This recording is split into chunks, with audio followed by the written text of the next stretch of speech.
hay una sentencia donde se repara a tu familia. En el caso en que la Corte Suprema diga, no, esta sentencia es válida, ¿cambiaría en algo lo de la reparación? Mira, ¿Alguien primero, podría pedirles que devuelvan ese dinero? Primero quisiera ser muy clara, ¿no? No hay un debate sobre ese tema. Hay sí una estrategia comunicacional del fujimorismo para intentar desprestigiar a la familia. Los primeros que salen a desvirtuar que se haya dado esta sentencia a nivel interamericana fueron justamente, en ese momento, en el año 2013, esta sentencia, si no me equivoco, fueron en ese tiempo los congresistas fujimoristas, ¿no? Que sobrevivían después de la dictadura. Ellos son los primeros que salen a acusar a la familia.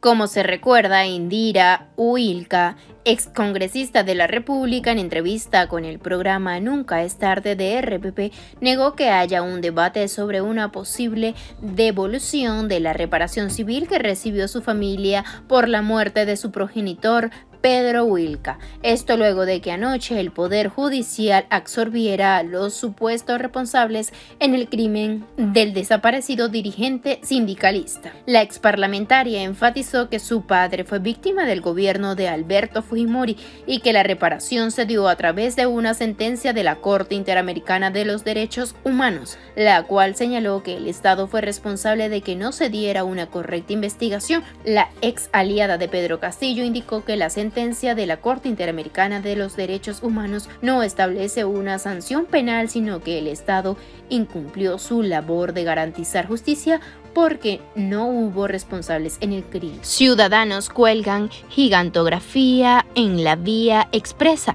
Indira Uilka devuelve la plata. Colectivos ciudadanos alzaron su voz en protesta contra la exparlamentaria de izquierda Indira Uilka, exigiendo que devuelva los $250,000 que recibió del Estado peruano por la muerte de su padre. Según video compartido en las redes sociales, se puede observar a un grupo de ciudadanos entre la vía expresa cerca a la estación Canadá del Metropolitano. Colgaron una inmensa gigantografía exigiendo a Indira Uilka devolver el dinero que cobró junto a su familia del Estado. Indira Uilka devuelve la plata. Se lee en la gigantografía cuánto recibió Indira Uilka y su familia del Estado por el asesinato del sindicalista. Se informó que la familia Uilka Flores inició un largo proceso que llegó hasta la Corte Interamericana de los Derechos Humanos. Cuando dicha corte expidió una sentencia durante la administración de Alejandro Toledo, el Estado se allanó aceptando pagar $250,000. Detallaron que 20,000 correspondían para Indira Uilka y, según estipuló el fallo, debía cobrarlos al cumplir la mayoría de edad.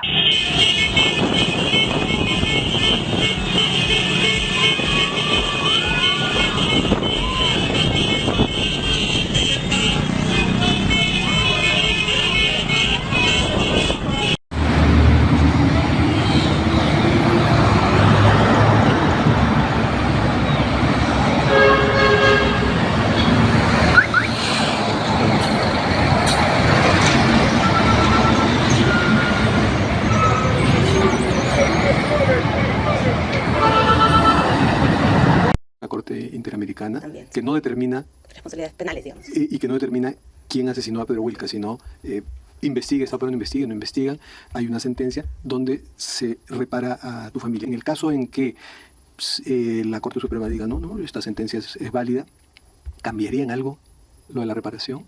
Mira, ¿Alguien primero, podría pedirles que devuelvan ese dinero? Primero quisiera ser muy clara, ¿no? No hay un debate sobre ese tema. Hay sí una estrategia comunicacional del fujimorismo para intentar desprestigiar a la familia. Los primeros que salen a desvirtuar que se haya dado esta sentencia a nivel interamericana fueron justamente, en ese momento, en el año 2013, esta sentencia, si no me equivoco, fueron en ese tiempo los congresistas fujimoristas, ¿no? Que sobrevivían después de la dictadura. Ellos son los primeros que salen a acusar a la familia, a desprestigiar. Ya sabemos cómo opera el fujimorismo, hasta ahora, en realidad. Si es que judicialmente, aquí en el Perú, quedara la sentencia final de que, no fue el Grupo Colina, esa reparación no Mira, se y toca. respecto a ese Esa tema, regulación no se toca. también hay otro tema que justamente ha sido producto de esta desinformación. La sentencia a nivel interamericana no establece una sanción penal, Fernando. Lo que la sentencia establece es que el Estado incumplió su obligación de garantizar el acceso a la justicia. Y la sentencia también dijo que había que hacer un busto a tu padre. La sentencia ¿no? señalaba- ¿Y el busto se hizo? Un conjunto de reparaciones integrales. El busto se hizo, pero no porque el Estado peruano lo haya cumplido. Se hizo finalmente porque la gestión municipal de la alcaldesa Villarán trató de cumplir en esa parte de la sentencia, ¿no? Y sin que a ella le correspondiera. La sentencia también señala, por cierto, que ya que lo que ha habido es una afectación no solamente a un hombre y a su familia, sino al sindicalismo y a los trabajadores peruanos, se recuerde siempre la importancia de la organización sindical en la defensa de los derechos laborales. Por ejemplo, se le pide al Estado peruano que cada 1 de mayo recuerde la figura de Pedro Wilca y la importancia de esos derechos laborales. Esta sentencia además se usa como referencia en otros países donde los derechos laborales, los derechos colectivos de los trabajadores son amenazados. La sentencia también tiene otro aspecto que no está siendo cumplido, y es que plantea la necesidad de establecer una cátedra sobre derechos laborales que tenga el nombre de Pedro Wilca. Hasta ahora eso no se está cumpliendo y nos parece que es fundamental que eso... Mira, hay una sensación de impunidad permanente, ¿no? Que nos deja esta sentencia, este pronunciamiento de estos dos jueces, ¿no? La sentencia tiene aspectos que son sinceramente vergonzosos, ¿no? De un análisis básico, hay un testimonio directo de un ex agente del Servicio de Inteligencia, que es este señor Clemente Alayo, que él relata en primera persona, no por un tema de referencia, no es que me contaron, no es que yo escuché por ahí, no, él en primera persona cuenta. A mí me convoca Martín Rivas, primero a proponerme que yo participe en el plan para ejecutar al señor Pedro Wilca. Luego dice él también, de manera no textual o literal en su primera declaración, incluso me ofrece un adelanto de $1000, ¿no? Para participar en esto. Entonces, él toma conocimiento de eso y eso es lo que él relata en el proceso de investigación. Ya, ese testimonio, que es un testimonio directo, en primera persona, de un ex agente, los jueces lo consideran un testimonio referencial, es decir, como si fuera una referencia que alguien me contó, ¿no? Y es increíble porque un testimonio así lo dejan sin considerar, pero por ejemplo los descargos de los acusados sí los consideran, ¿no? Los acusados dicen, no reconocemos este crimen, porque el Grupo Colina cometió otros crímenes, sí, pero como los acusados no reconocen ese crimen, entonces los jueces dicen, ah, ya, los acusados no reconocen ese crimen, por lo tanto no ha sido el Grupo Colina. Así ha sido el nivel de análisis tan básico y no, irracional de los jueces. Mercarles Talledo, que era otro agente que incluso estando preso, él declara ante el ex congresista Jorge del Castillo, y él señala todo esto que hoy conocemos, que fue este agente Pretel, el que fue uno de los autores materiales de este hecho. Y claro, luego ese señor Mercarles, siendo agente de inteligencia, lo encarcelan porque lo acusan de estar infiltrando información a Sendero, ¿no? Con ese argumento lo buscan callar. Y luego, para que él cambie su versión, le ofrecen un indulto.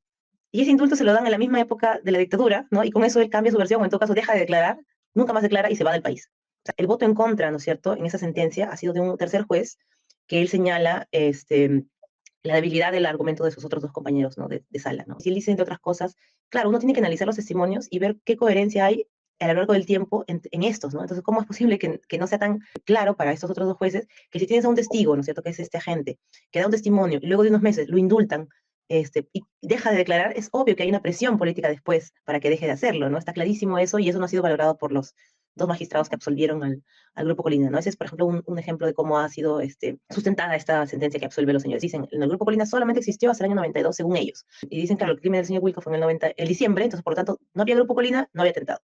Y también otro juez replica muy bien algo que muchos conocemos, ¿no? Que luego han habido otros casos de participación del Grupo Colina, pasado el año 92, incluso en el año 93, en el año 97, que ya tienen sentencia, ¿no es cierto? El caso de Mariela Barreto tal vez es el más conocido, ¿no? Y ese hecho fue en el año 97, entonces no tiene tampoco sentido lo que ellos dicen de que el Grupo Colina dejó de existir o de operar en el noviembre del año 92, ¿no? Han habido ya otras evidencias, otros casos que han probado que ellos han seguido operando, o al menos sus integrantes han seguido operando bajo órdenes de Montesinos hasta el año 97 por lo menos, ¿no?